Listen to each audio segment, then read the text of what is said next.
Bonjour à toutes et à tous, bienvenue sur Rex, la chaîne des RH qui bougent et qui innovent. Je vous reçois aujourd'hui pour un 50 nuances de Rex spécial diversité et management inclusif en partenariat avec la revue RH&M. Le sujet d'I&I se renforce dans les entreprises sous l'impulsion conjuguée du législateur et des nombreux programmes mis en place par les entreprises. Des progrès sont effectivement faits, mais des progrès restent à faire. Pour nous en parler, j'ai le plaisir de recevoir Aurélie Judelin, directrice générale d'Équilibre, Human and Work. Bonjour Delphine. Bonjour Aurélie. Karine Cohen, avocate au cabinet Walter Billier Avocat. Bonjour Delphine.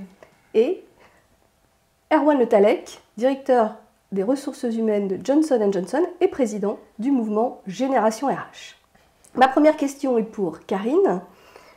Quand on parle de management inclusif, on parle donc de managers, on parle peut-être de leurs soft skills, de leur rémunération, de leur mode de travail. As-tu quelques points saillants juridiques à nous présenter et puis quelques points de vigilance? Alors, il faut savoir que le principe fondamental en matière de management, d'inclusion, ça va être un des articles du Code du travail, c'est l'article 1132-1 qui prévoit le principe de non-discrimination. Le Code du travail pose pas moins de 23 critères et encore tous les ans ça augmente quasiment avec des nouveaux critères de discrimination qui sont prévus par le Code et qui vont s'appliquer tout au long de la relation contractuelle, donc au niveau des entretiens d'embauche, au niveau du recrutement, de la vie du contrat avec de la formation, etc. et aussi au moment de la rupture ou de la sanction des salariés.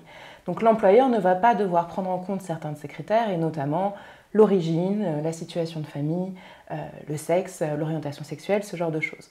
Donc c'est un grand principe qui est posé depuis un certain nombre d'années et malheureusement on voit que très souvent les juridictions doivent rappeler aux entreprises et aux managers qui ont sanctionné un salarié sur la base d'un de ces critères l'application du principe de non-discrimination.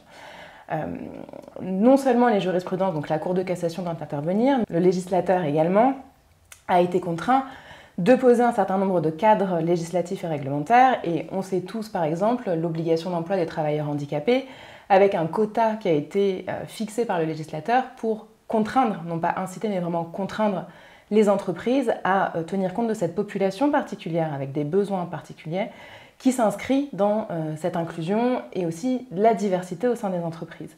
Et on le voit encore très récemment, il y a une population qui est pas marginalisée mais qui doit aussi faire l'objet de quotas, c'est les femmes. Puisque on le voit bien derrière les dernières mesures qui ont été prises par le législateur pour mesurer l'écart de rémunération, il y a des progrès qui sont faits mais ce n'est pas suffisant et il y a aussi la loi RIC-5 qui est intervenue encore très récemment pour fixer cette fois-ci des quotas en matière de représentation des femmes dans les organes de direction et parmi les instances dirigeantes. Donc on voit bien qu'on a quand même un cadre législatif de plus en plus fourni et on en discutait hier au cours de la Convention de la diversité, c'est qu'on peut regretter parfois qu'il n'y ait pas tout le temps une conviction de l'entreprise et que le législateur soit contraint de procéder avec des sanctions qui sont le plus souvent pécuniaires pour parler aux entreprises. Donc ce que je pourrais conseiller, c'est déjà de faire attention quand on a les managers pour gérer la relation de travail de leurs subordonnés. Et le premier point essentiel, c'est la formation, c'est-à-dire toujours sensibiliser les managers à ce principe de non-discrimination, puisqu'on le voit malheureusement bien souvent dans la pratique en tant qu'avocate au droit du travail, on a encore des difficultés dans le cadre de recrutement, avec des questions qui sont parfois posées et qui ne devraient pas l'être, notamment concernant la situation familiale, est-ce que vous avez des enfants, ce genre de choses, qui constituent une violation du principe de discrimination. Et tout au long de la vie du contrat aussi, il faut faire des piqûres de rappel pour expliquer aux managers ce qu'il convient de faire ou de ne pas faire et ce qu'il convient de prendre effectivement en compte dans le cadre d'une relation de travail pour faire évoluer les salariés. Merci Karine. Alors je me tourne vers Aurélie. Et donc au vu de ton métier et du nombre d'entreprises avec lesquelles tu travailles, voilà, quel est ton retour d'expérience finalement et un peu comme pour Karine, tes points de vigilance et tes conseils? Je vais rejoindre ce que disait Karine sur la partie, finalement, il y a une contrainte qui est posée et puis l'entreprise est obligée d'être en réaction par rapport à cette contrainte.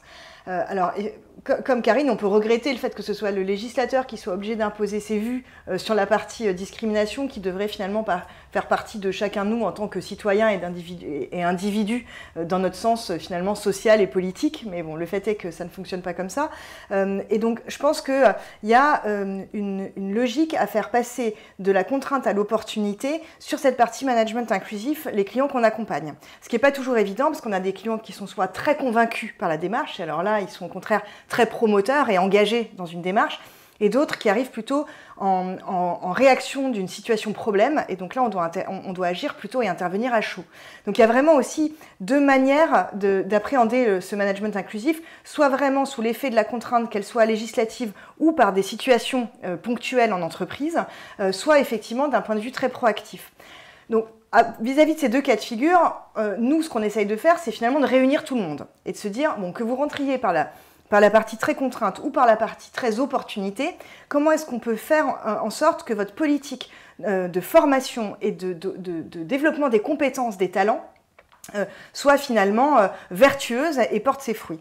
Et ce qu'on constate sur les sujets de diversité et d'inclusion, c'est que finalement il y a une multitude de sujets en lien avec la diversité et l'inclusion. Donc on a parlé des femmes, hein, Karine, tu parlais des femmes, tu parlais du handicap aussi, et puis il y en a d'autres, hein, on voit émerger les questions plutôt en lien avec les questions LGBT, etc. Donc en fait, ce qui arrive sur le bureau du DRH et des responsables formation, hein, puisque ça cascade encore, c'est finalement une multitude de sujets.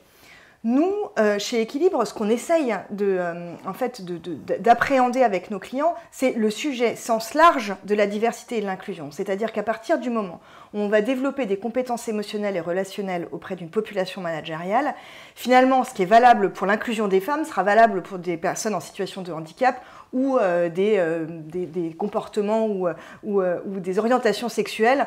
J'ai envie de dire, peu importe, au final, l'objectif, c'est de créer des situations favorables au bien vivre ensemble pour arriver à un bien travailler ensemble. Voilà, c'est un petit peu ce que nous, on propose. En matière de conseil, j'aurais envie de repartir de ce qui a été fait et qui est un petit peu plus mature et plus mûr sur la question, qui est les politiques de qualité de vie au travail et encore antérieurement, les politiques de prévention du risque psychosocial. On se rend compte que ces sujets sont assez corrélés et je trouve que c'est intéressant d'avoir une approche méthodologique proche. Finalement, on arrive à capitaliser sur l'existant et ce qui a été fait sur la partie qualité de vie au travail, à savoir segmenter ça et avoir une approche plutôt risque, c'est-à-dire comment est-ce que je préviens le risque de discrimination, donc quel état des lieux je fais, donc plutôt prévention primaire, je vais auditer, je vais faire une cartographie un petit peu de la situation de mon entreprise, avoir une photo à un instant T. Puis comment est-ce que, au vu de cette photo, j'améliore les conditions, donc plutôt je vais former, et là effectivement, la formation sur ces sujets-là, elle est majeure. L'école et l'enseignement supérieur de manière générale, à l'exception des grandes écoles qui maintenant s'y mettent beaucoup, font pas la part belle aux soft skills, on va se le dire.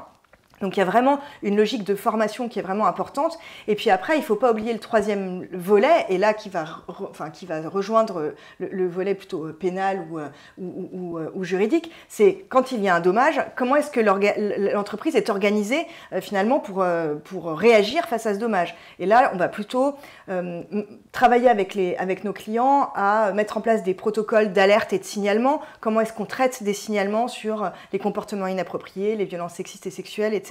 Donc je trouve que c'est pas mal d'avoir toujours ces trois volets, primaire, secondaire, tertiaire, et d'avoir des actions qui sont associées, parce que ça permet d'avoir une feuille de route finalement assez stratégique, court terme, moyen terme, long terme, et ça aussi c'est important, parce que sur les sujets discrimination, on ne peut pas avoir une logique court-termiste, c'est impossible. On est sur de la culture, on est sur de la mentalité. Il faut vraiment engager les individus dans un changement qui est finalement un changement de paradigme pour certains. Donc évidemment, ça ne se fait pas en un coup de baguette magique, malheureusement. Merci Aurélie. Alors maintenant, je me tourne vers Erwan, qui était avec nous trois à la convention diversité et inclusion. Un très bon moment d'ailleurs que nous avons passé tous ensemble hier. Une question clé qui avait été posée, vraiment importante, donc diversité, engagement et management, comment faire de ces trois mots la devise d'une stratégie RH moderne? Erwan, je te laisse la parole. Merci Delphine. Diversité, engagement et management, c'est un vrai sujet d'actualité. Peut-être avant d'y répondre, quelques éléments préambule qui me concernent. Le premier, c'est que je travaille pour un laboratoire pharmaceutique américain, et donc ce sujet de l'engagement, de l'inclusion, en fait, il fait écho à notre activité. Notre activité première qui est de servir des patients, donc des gens qui sont malades. Et donc ça a deux conséquences. La première, c'est que la maladie ne fait pas de différence. Donc c'est un élément qui, de facto, s'impose au genre humain, quelles que soient les origines, quelle que soit la couleur de peau. Et donc c'est dans notre ADN d'entreprise. La deuxième chose, c'est que le secteur d'activité qui est le nôtre, la santé, attire un certain nombre de profils qui ont des points communs. Et dans ces points communs, quels que soient les métiers, il y en a un qui est vraiment la curiosité et l'ouverture à l'autre. Le sujet de l'empathie, qui fait que des personnes qui sont pharmaciens ou chefs de produits décident de venir travailler dans l'univers de la santé. Donc on a ça en nous. La deuxième chose, c'est que c'est au-delà de ce secteur d'activité, quelque chose qui s'impose en fait au monde de l'entreprise, quelle qu'elle soit. Nous sommes dans des territoires, nous sommes avec des gens, des équipes, une communauté qui travaille pour nous, et de facto, on est le fruit de qui est notre société française. Et derrière ce sujet-là, il y a une ambition aussi qu'on porte, qui est une ambition sociétale, qui est de représenter nos consommateurs, nos clients, nos patients, de représenter la société française. Donc c'est un vrai enjeu business et un enjeu sociétal. Pour y répondre, de mon point de vue, il y a plusieurs choses. Déjà, je préfère utiliser le terme d'inclusion à celui de diversité. L'inclusion, pour moi, est une dynamique plus que la diversité, qui est pour moi quelque chose de plus figé, de plus statistique. Et l'inclusion insiste énormément sur ce qui fait le caractère unique du genre humain, alors que la notion de diversité, pour moi, pointe plus du doigt, on va compter qui on est, et de facto, si on n'en est pas, on est exclu. Donc je préfère qu'on parle d'inclusion qui est beaucoup plus large, beaucoup plus puissante. Et pour ça, pour moi, il y a deux choses. Il y a travailler sur la culture d'entreprise. C'est pas un vain mot. Cette culture d'entreprise, pour moi, c'est le ciment en fait de nos entreprises. Et à partir du moment où on la définit, où on l'explicite, on la verbalise, et quand on l'explique, on fait de ce management inclusif au travers de différentes valeurs un socle commun, on l'explique à nos collaborateurs, première chose. La deuxième chose, c'est, une fois qu'on l'a défini, il faut l'incarner. Et pour l'incarner, il faut avoir des process qui nous permettent de recruter avec des critères qui nous permettent d'évaluer l'inclusivité de nos candidats, l'ouverture aux autres de nos candidats. C'est un outil qui doit nous permettre aussi de sélectionner nos promotions, de façon à ce que les managers de nos entreprises incarnent les valeurs qu'on aura définies. Et puis derrière cet élément-là, il y a des process de recrutement. Comment s'assurer effectivement que dans les derniers entretiens finaux, on ait un homme, une femme. Comment s'assurer que les panélistes, des gens qui interviewent, il y ait une représentation homme-femme. Comment prendre un certain nombre de décisions sur l'évaluation de la performance managériale avec des systèmes de 360 qui nous permettent, au travers de grilles de questions, d'évaluer le management inclusif de nos leaders. Tout ça, c'est des réponses court terme qui sont extrêmement importantes. Et puis le dernier sujet, qui est dans l'inclusion, et qui est le pont entre l'inclusion et la diversité, c'est décentraliser des équipes de direction générale au sein de nos organisations la mise en œuvre opérationnelle de ce management inclusif. Toutes les actions, les réflexions, les process, les modifications doivent être prises en main par les équipes. Et c'est pour ça que chez Johnson & Johnson, on a 5 groupes qui travaillent sur des thématiques différentes. La thématique des générations, la thématique homme-femme, la thématique de l'ouverture aux communautés LGBTQR, la thématique du handicap. Bref, il faut faire en sorte que dans nos sites, dans nos différentes régions, on ait des membres actifs qui travaillent, parce que ce n'est pas une direction générale qui va mettre en œuvre de façon opérationnelle ces sujets, c'est bien nos collaborateurs. Et faisant ça, on gagne en puissance et en efficacité. Merci Erwan. Parce que là, moi j'avais une question en vous entendant, enfin, ou même deux. C'est le lien qu'on essaie de faire en permanence entre diversité, inclusion et performance. Ça a été aussi abordé hier, et c'est toujours en filigrane. Et donc, Qu'est-ce que vous en pensez ? Sur la partie performance, je pense que la question, elle s'est posée de la même manière sur tout ce qui était prévention du risque psychosocial, puisqu'on avait des coûts associés, absentéisme, etc. Donc on se rend compte que quand on a des politiques de qualité de vie au travail sens large, il y a de toute façon un effet économique qu'on n'arrive pas forcément à chiffrer exactement, parce que l'engagement, il y a beaucoup d'études sur mesure de l'engagement entre les collaborateurs qui se sentent bien au travail versus ceux qui se sentent moins bien. Donc il y a effectivement pas mal de statistiques qui sortent, mais nous, on a eu envie de s'extraire un peu de ça. C'est-à-dire que finalement, être obligé de devoir prouver du lien sur la performance de l'entreprise, qui est de prendre soin de ses salariés et de les accueillir et de respecter leur individualité, leur identité, ça nous paraît presque superficiel. C'est-à-dire que c'est un raisonnement qui n'a même pas besoin d'être fait, dans le sens où on tire tous les conclusions de bah oui, quelqu'un qui va bien au travail, bah évidemment, il est plus productif, il est plus créatif, il a envie d'embarquer ses camarades, c'est un promoteur de l'entreprise, donc il va faire de la cooptation. Donc en fait, je pense que même si on devait vraiment faire des études longitudinales sur la performance, le lien entre la performance et l'absence ou non de diversité et d'inclusion, en fait, elle est évidente. Et je pense qu'il y a la performance interne et il y a la performance externe. Et on en a parlé hier lors de la convention. Je trouvais que c'était intéressant, ce lien qu'on faisait sur, finalement, avoir une entreprise qui reflète le monde dans lequel on vit. Ben finalement, c'est s'adresser à ses consommateurs ou à ses bénéficiaires, peu importe, mais de manière globale, c'est-à-dire ne pas exclure une catégorie de bénéficiaires ou de clients dans la manière dont on va imaginer des produits, des services, penser des solutions. Donc voilà, moi c'est plutôt ce que j'aurais envie de dire par rapport au lien avec la performance. Alors moi, ce ne sera pas trop juridique, parce que ce ne sera pas le point ici, mais je trouve intéressant effectivement les échanges qu'on avait hier au cours de la Convention de la diversité, où ce qui rejoint aussi ce que tu as dit tout à l'heure quand on a abordé la question, si on contient la diversité en la confiant uniquement au RH, ça va être compliqué d'embarquer tout le monde. Si on essaye de faire un lien avec une performance de l'entreprise, ça permet d'embarquer la direction générale qui va se sentir peut-être plus intéressée par rapport à la finalité globale. Si on présente ça, alors même si je suis d'accord avec toi sur le fait que c'est superficiel malheureusement, mais ça fait partie d'un discours qui est plus entendable que simplement on a besoin d'avoir une entreprise diverse, d'abord parce que ça reflète la société, pour plein d'autres raisons. Ça va permettre vraiment d'embarquer beaucoup plus de gens. Vous avez souvent dans les entreprises des commerciaux qui pensent chiffres et qui ont du mal à sortir de cette boîte-là.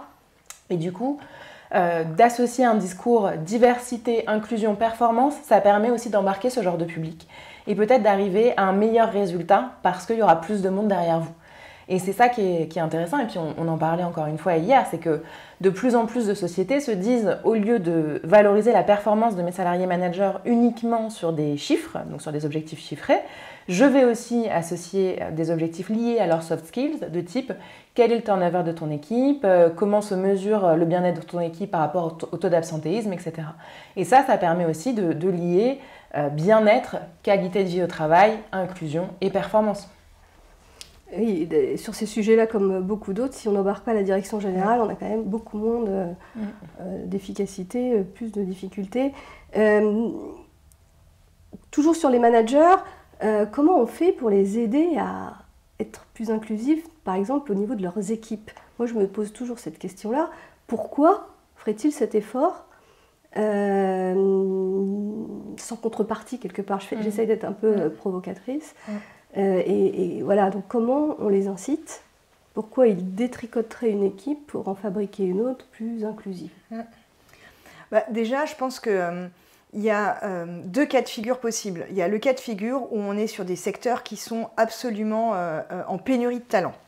Donc le fait d'encourager à l'inclusion, c'est finalement le fait de dire on va pouvoir t'aider à pourvoir les postes vacants, mais ce ne sera pas les profils auxquels tu es habitué.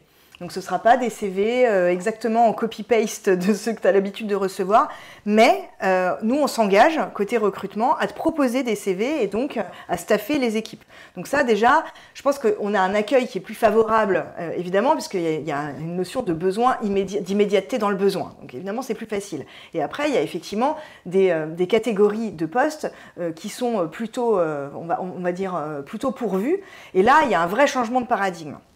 Donc Je pense que malheureusement, il faut quand même avoir quelque chose d'assez contraignant. Et c'est là, pareil, je reviens à ce qu'on se disait hier sur les objectifs chiffrés. C'est important de pouvoir, dans une feuille de route managériale, se dire aujourd'hui mon équipe est constituée à 90% d'hommes. L'année prochaine ou au prochain recrutement, par exemple, je vise une femme supplémentaire, etc. Et je reviens aussi sur ce qu'on disait hier sur la stratégie des petits pas.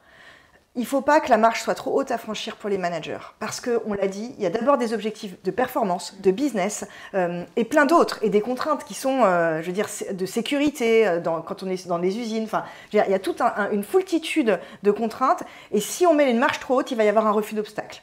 Donc c'est vraiment de se dire comment toi, à ton échelle, dans ta situation de travail, dans ta position de travail, tu peux faire en sorte d'œuvrer pour la diversité et l'inclusion au sein de ton équipe et de l'entreprise.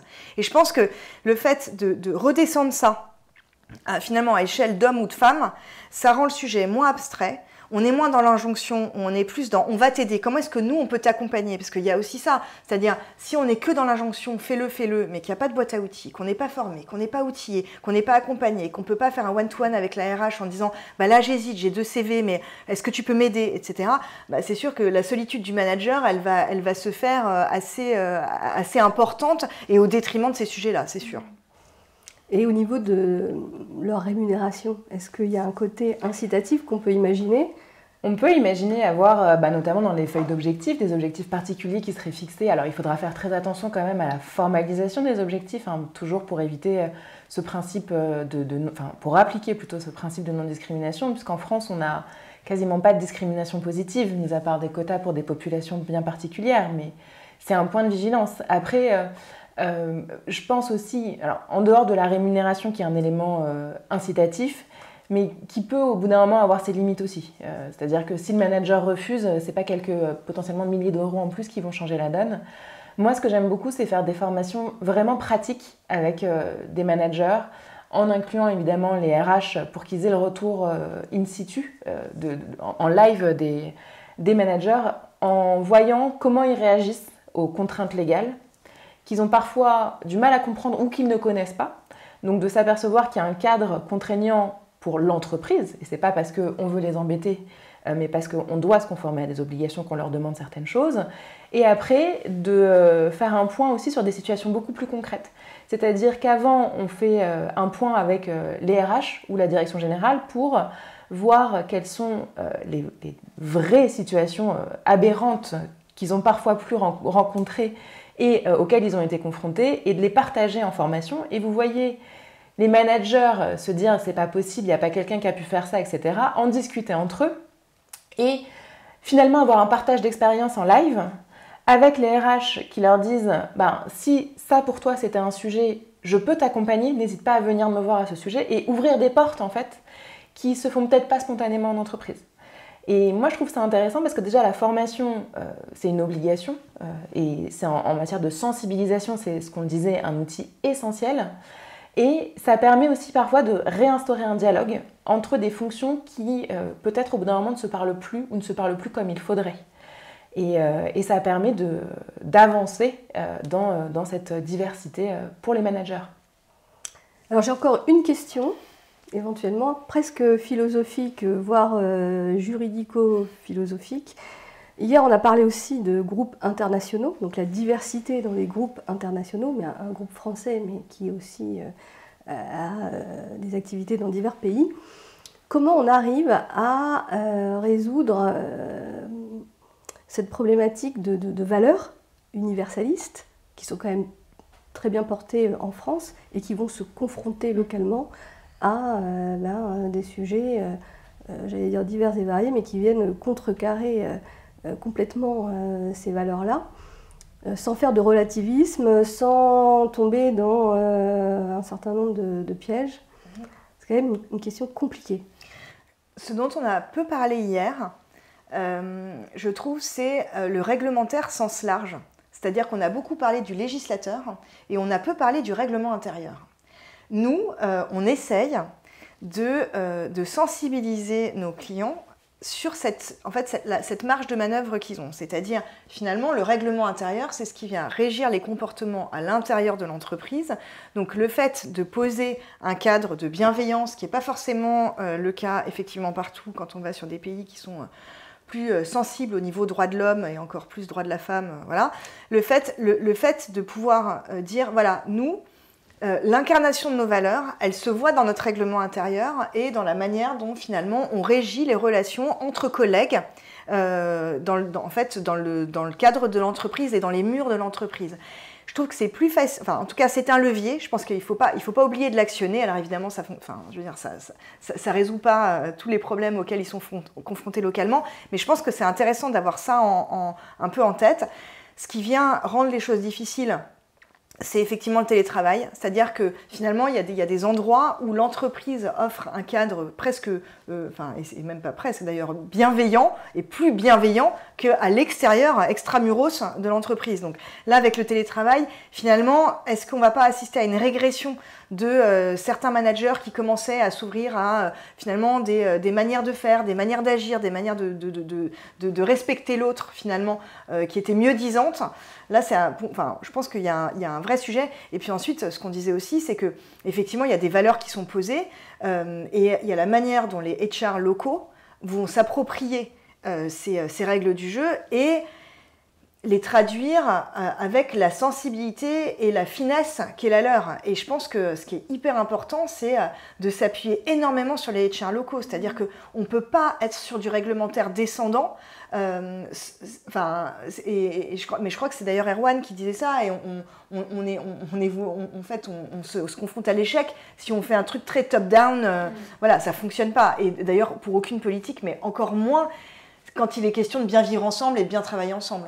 Je ne peux que m'associer à ce que dit Aurélie, dans la mesure où on en parlait hier. C'est vrai que avoir par exemple une société, un groupe français, donc basé en France mais avec des filiales un peu partout dans le monde, et se dire pour me conformer à mes obligations légales, je vais mettre en place une politique au travers d'une charte et je le forward et c'est applicable dans toutes les filiales, que ce soit en Inde, aux États-Unis, au Maghreb, etc. Ça ne marche pas. Parce que déjà, et tu l'évoquais dans ta question, on a un problème culturel.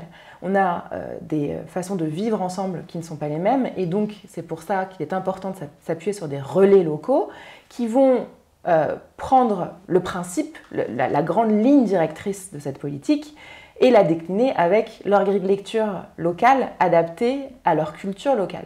Et ça, c'est essentiel parce qu'effectivement, si on ne fait pas ça, ça ne marche pas. Et il faut toujours avoir en plus en tête que même si la France, c'est un pays assez contraignant par rapport au droit du travail et aux règles qui sont imposées, il y a d'autres pays aussi qui ont un corpus législatif ou réglementaire complètement différent. Et il ne faut pas que ça rentre en contradiction avec le droit applicable. Donc c'est très important d'avoir des relais locaux pour valider la politique, la reformuler pour être sûr que ça s'applique bien et que ça parle aux gens en local et être sûr que ce soit conforme au droit applicable. Et finalement, c'est un peu les décrets d'application qu'on a dans la loi. Enfin, en fait, ça revient un petit peu au système même qu'on a, nous, sur le plan législatif, qui est on vote une loi et puis après on vote ces décrets d'application. Finalement, on pourrait se dire que les HR locaux, ils sont en charge d'avoir les décrets d'application locaux de cette loi. Ouais. Alors, un petit mot de conclusion peut-être à ce stade. Je vais commencer par Karine. Un petit mot de conclusion pour dire que aujourd'hui les entreprises quand même ont de plus en plus des politiques qui prennent en compte cette diversité et qui favorisent cette inclusion parce que c'est devenu un élément essentiel pour l'attractivité des talents.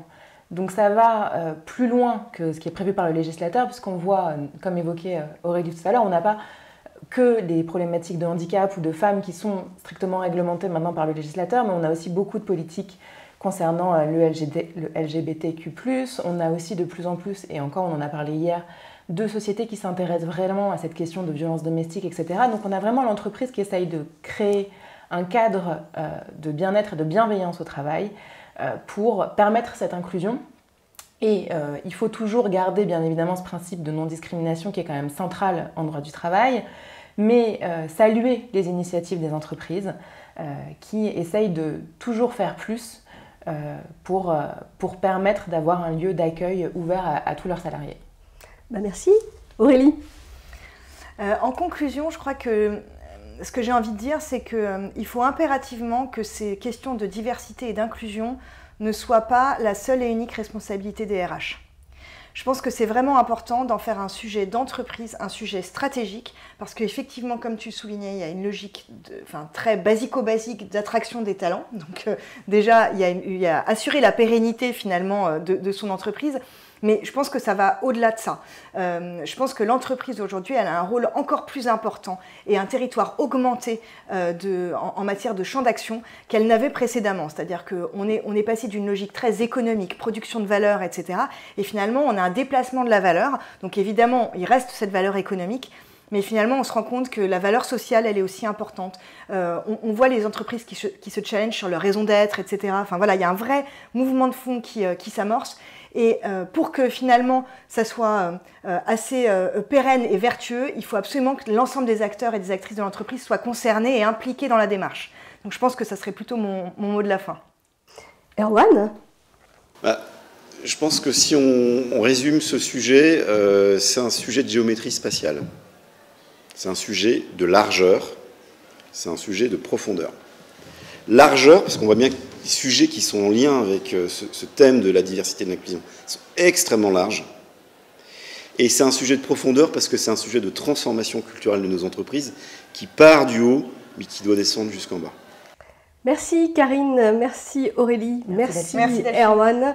À très bientôt pour un prochain 50 nuances de Rex. Et je vous souhaite de bonnes fêtes de fin d'année.